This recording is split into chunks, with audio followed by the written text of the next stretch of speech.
नमस्कार, मैं हूं साजिद हुसैन और आप देख रहे हैं सच आप तक न्यूज़। खबर अयोध्या से।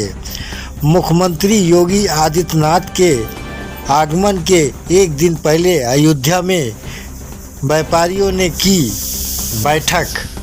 रामनगरी अयोध्या के सड़क चौड़ीकरण को लेकर उजाड़े जा रहे व्यापारियों ने आज एक बैठक कर अनिश्चितकालीन बंदी का ऐलान कर डाला है।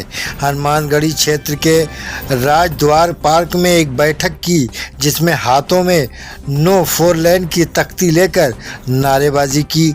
इस दौरान बैठक को कई व्यापारियों ने संबोधित किया और अपने संबोधन में व्यापारी नेताओं ने शासन पर तानाशाही रवैया अपनाने का आरोप लगाते हुए आगामी 29 नवंबर से अनिश्चितकालीन बाजार बंदी का निर्णय लिया है।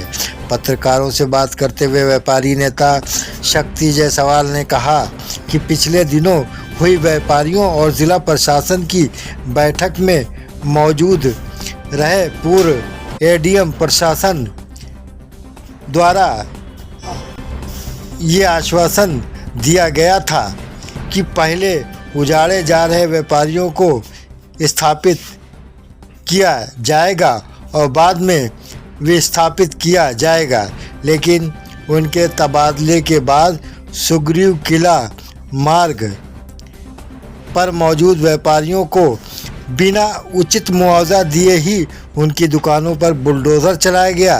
व्यापारी नेताओं ने शंका जाहिर की है कि जल्द ही सड़क चौड़ीकरण के नाम पर उन्हें ना ही दुकान के बदले दुकान दिया जाएगा और ना ही उचित मुआवजा दिए बिना ही उनकी दुकानों को भी बुलडोज़र से धाराशाही कर दिया जाएगा। वहीं व्यापारी नेता नंदू कुमार गुप्ता नंदू ने कहा कि इस चौड़ीकरण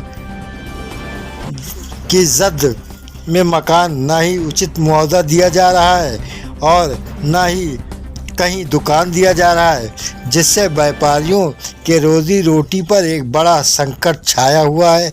गुरुवार को हुई व्यापारियों की इस अहम बैठक में व्यापारियों ने आगामी 29 नवंबर से अनिश्चितकालीन दुकानें बंद करने का निर्णय लिया है। बैठक में अमित मोदनवाल, शशांक रामचंद्र यादव, राम नारायण मौर्य, अनुपन मिश्र, रवि गुप्ता, विनोद राव, राकेश गुप्ता, महेश पटेल, अन्नू जायसवाल सहित सैकड़ों व्यापारी मौजूद रहे। अयोध्या से साजिद हुसैन की ये खास रिपोर्ट।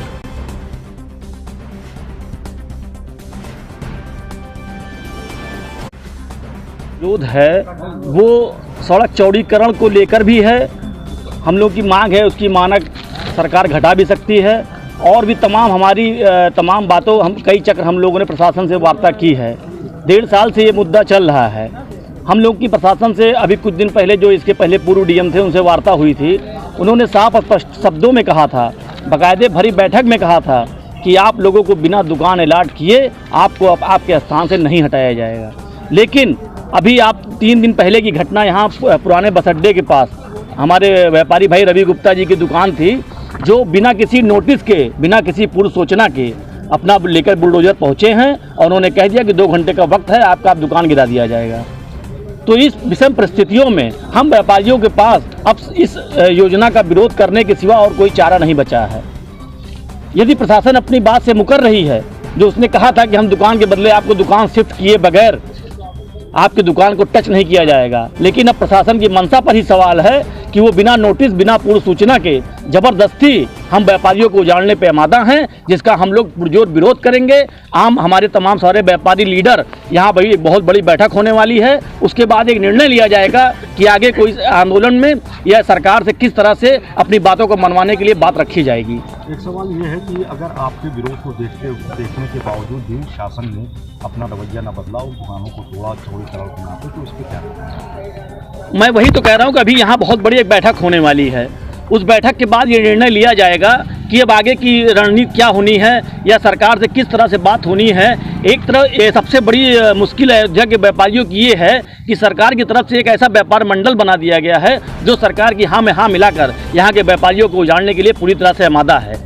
जो यहाँ पर व्यापारी आम व्यापारी हैं जिनको कष्ट है, प्रशासन उनसे बात न करके केवल उन चंद लीडरों से बात कर रहा है जो पूरी तरह से शासन के हाँ में हाँ मिलाकर यहाँ के व्यापारियों को उजाड़ने में आमादा हैं। क्योंकि उन्होंने आश्वासन दिया था, कुछ व्यापारी लीडर हैं, मैं उनका नाम नहीं चाहता, उन्होंने आश्वासन दिया था कि बिना दुकान आपको अलॉट किए, बिना बढ़िया मुआवजा दिए आपको 1 इंच कहीं खसकना नहीं है। लेकिन अब प्रशासन अपनी बातों से मुकर रहा है।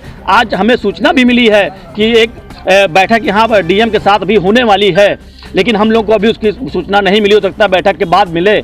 लेकिन हमारी मांग है कि जब तक हमारे दुकानदार भाइयों को कहीं अलॉटमेंट आप ना कर दें कि कहाँ पर दुकान बना के देंगे, उसी के बाद कोई आप विकास की योजना करिए। हम लोग विकास में बाधक नहीं हैं, विकास में सहयोगी हैं, लेकिन हमारी रोजी रोटी जाने का सवाल है। उसी दुकान से हमारे बच्चे की फीस जा रही है, माता पिता की दवा जा रही है, उसी दुकान के कमाई से अपने बीवी बच्चों का पठन पाठन, शादी विवाह, मतलब सारे कर्म होते हैं। जब दुकान ही नहीं बचेगा तो हम लोग रोड पे आ जाएंगे। इसलिए हमारा ये पूरा विरोध है। जब तक हमें दुकान ना अलॉट की जाए तब तक उस पर चौड़ीकरण पे अभी आगे कोई कार्रवाई सरकार ना करे। गुप्ता हनुमानगढ़ी पे हमारी दुकान है उरैया में। समस्या आ रही जो सड़कें चौड़ीकरण कर रही है, समस्या आना एकदम लाजिम है और जायज़ भी है। सब व्यापारी अगर आज की डेट में परेशान है तो परेशान होना भी एकदम जायज़ है, क्योंकि जिस हिसाब से हम लोगों को बताया गया था, पूर्व डीएम साहब ने जो उनसे बात हुई थी, उन्होंने कहा था कि आपको बिना बसाए नहीं हटाया जाएगा।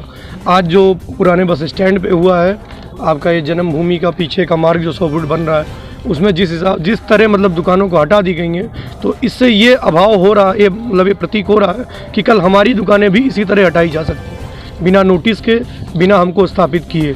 तो इस हिसाब से व्यापारियों में एक डर सा बस गया है, जिस डर की वजह से आज सभी व्यापारी यहाँ एकत्रित हुए हैं और एक कोई कड़ा फैसला लेने के एकदम कारगर पे है। अगर हम लोगों की बातों को नहीं सुना जाएगा, आज का जो मीटिंग है, जिससे भी है, आज डीएम साहब से मीटिंग है, उसमें हम लोगों को नहीं बुलाया गया है, ना किसी प्रकार की जानकारी है, ना कोई आके बात कर रहा है। आप लोगों ने व्यापार मंडल से इस बारे में बात की? जी, हम लोगों ने व्यापार मंडल से इस बारे में बात की। जब हमारी बात जब तक हुई तब तक केवल हम लोगों को यही एक आश्वासन दिया गया कि आपको पहले बसाया जाएगा तभी हटाया जाएगा। मगर जिस तरह का कार्यकाल चल रहा है, अभी पता चला है श्री की दुकान जो ये आपके सिंगारहट तिराहे पे है, कल वहाँ पे समथिंग 4-6-10 लोग आके उनको प्रेशराइज कर रहे थे कि आप इस ज़मीन, क्योंकि उनका जो ज़मीन है वो बैनामे पे है, तो उनसे बोला गया कि आप ये ज़मीन जो है वो सरकार के नाम कर दीजिए, आप जो मुआवजा है मुआवजा ले लीजिए और इस पर हमें कार्य आगे शुरू हो जाए।